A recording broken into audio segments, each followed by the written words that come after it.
Hey guys, it's Miss Sunderland. I'm back with our new favorite book, Drita, my homegirl. I'm going to be reading chapter 2 today. Chapter 2 is called Maxie. Let's figure out who Maxie is. If you ask me, the most unlucky, annoying day of the week has got to be Monday. Spelling quizzes, bad hair days, bologna sandwiches for lunch. It seems like the worst stuff gets saved up for Mondays.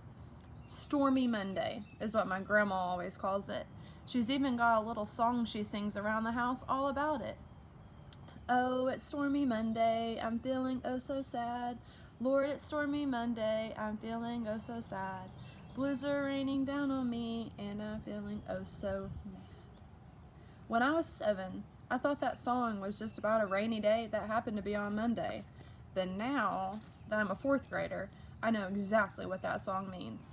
It means Mondays are bad news. Man, Mondays. Do y'all feel that way about Monday? Today is no different. When I get up, my daddy is there, reading the paper while my grandmother makes some eggs. Usually my dad is gone by the time I get up, but not today. Good morning, Maxie, my dad says real cheerful and puts down his paper. I think to myself, uh-oh, now what is this? My grandmother is in the kitchen acting all busy over at the sink, but I can tell she is hanging on every word.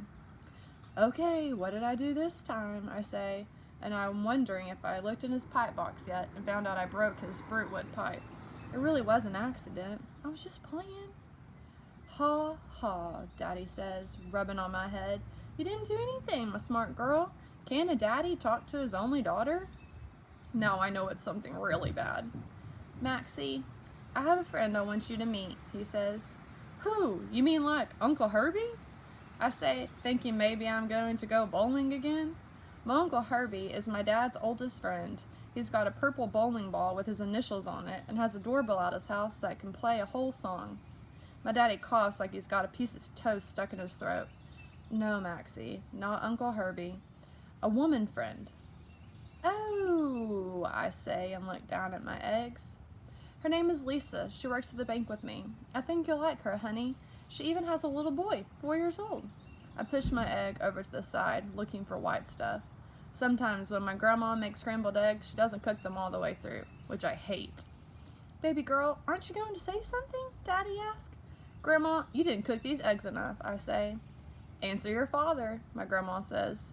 Congratulations, Daddy, I say, reaching for my juice. Can't wait to meet her. I'm sure she's a real fine person.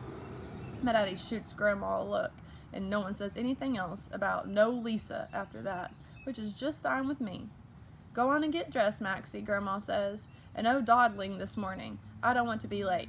Dawdling is what my grandma calls it when you're late, going different places like school and piano lessons. In my family, I got the reputation for dawdling. My grandma says it happens when I'm upset about something, but that's not true.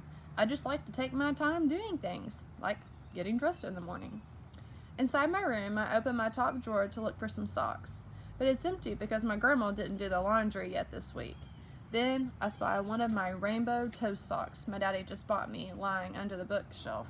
I really like those toe socks. Do y'all know what toe socks are? They're like socks, and then it has like a loop for every single toe. Quite interesting.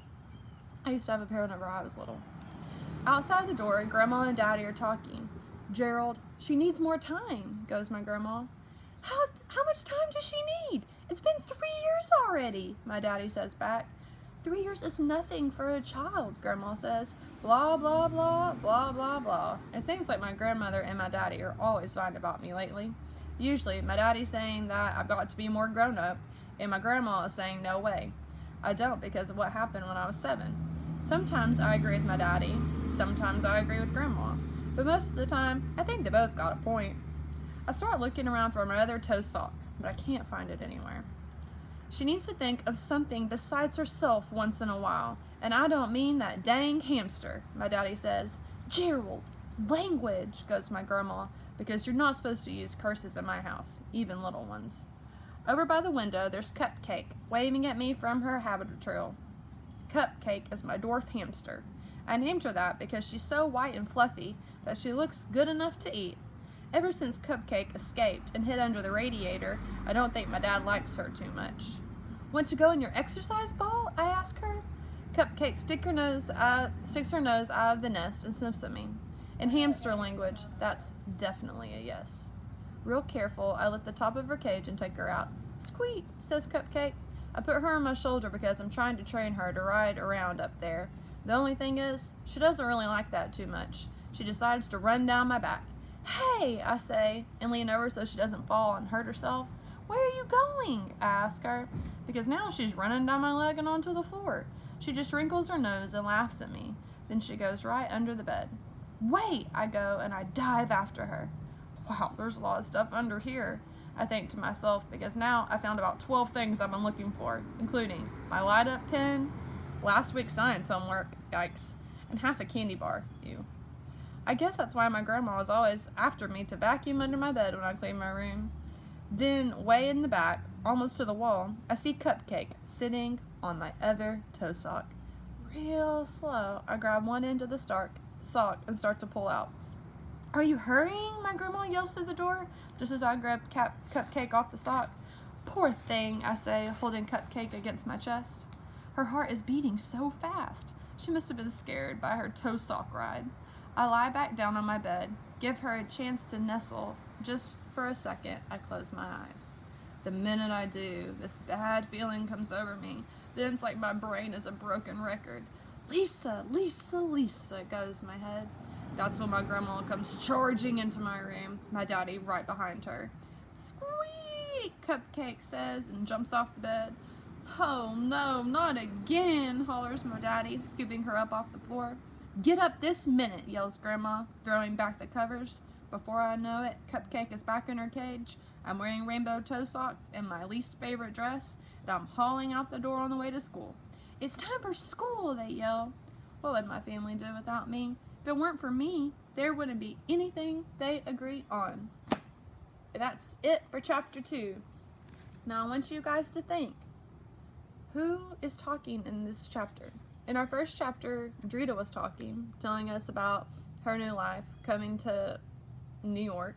And in this chapter, Maxie's talking. So who do you think our two main characters are going to be? Do we know? Do we know which one is which yet? Do you know which one is Drita and which one is Maxie? Do you have a guess? One of their backpacks says, I love Kosovo. The other one says, I love New York.